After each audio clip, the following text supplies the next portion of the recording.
এই মুহূর্তে আমি দাঁড়িয়ে আছি একটি আশ্রমের সামনে। তো এই আশ্রমটির নাম যোগীরাজ শ্যামাচরণ আশ্রম।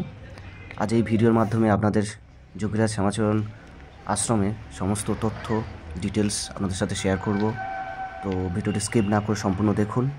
আর যদি নতুন হয়ে থাকেন তাহলে অবশ্যই চ্যানেলটি সাবস্ক্রাইব এবং ফলো দিয়ে পাশে থাকবেন।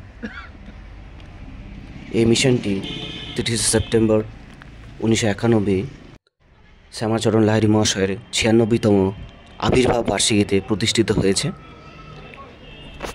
দক্ষিণ চব্বিশ পরগনা জেলার কাকদ্বীপ নামক স্থানে এই যোগীরাজ সচেতনতা সৃষ্টির একমাত্র উদ্দেশ্যে মিশনের যোগীরাজ শ্যামাচরণ লাহিড়ী মহাশয়ের উৎসর্গ করা এই রাজকীয় মন্দিরটি তৈরি করা হয়েছে।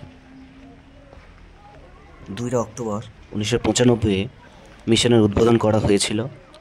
লাহিড়ী মহাশয়ের 167তম সর্বশ্রেষ্ঠ আবির্ভাব শতবার্ষিকী দিবসে ভারত এবং বিদেশের সমস্ত অংশ থেকে ভক্তরা পবিত্র অনুষ্ঠানটি পালন করার জন্য মন্দিরের আশেপাশে এসে উপস্থিত হয়েছিলেন।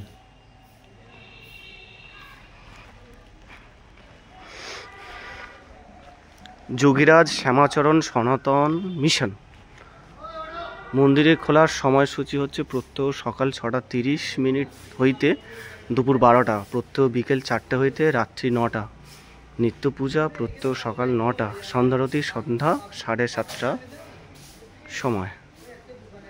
পরবর্তী সময়ে যোগাচার্য ডক্টর অশোক কুমার চ্যাটার্জি প্রতিষ্ঠাতা পরিচালকদের তত্ত্বাবধানে মিশনের বেশ কয়েকটি ইউনিট শ্যামাচরণ লাহিড়ী মহাশয়ের উৎসর্গীকৃত মন্দিরগুলি স্থাপন করা হয়েছে।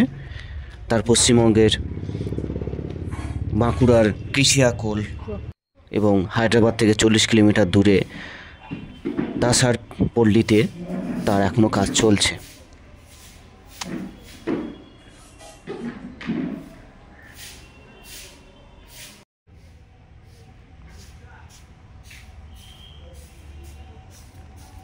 আশ্রম চত্বরের ঠিক পাশেই একটা মন্দির আমি দেখতে পেলাম।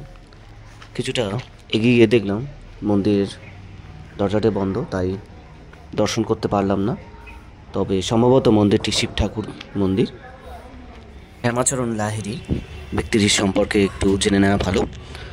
শ্যামাচরণ লাহিড়ী উনি 30 সেপ্টেম্বর 1828 খ্রিস্টাব্দে আবির্ভূত হন এবং পরলোক গমন করেন 26 সেপ্টেম্বর 1895।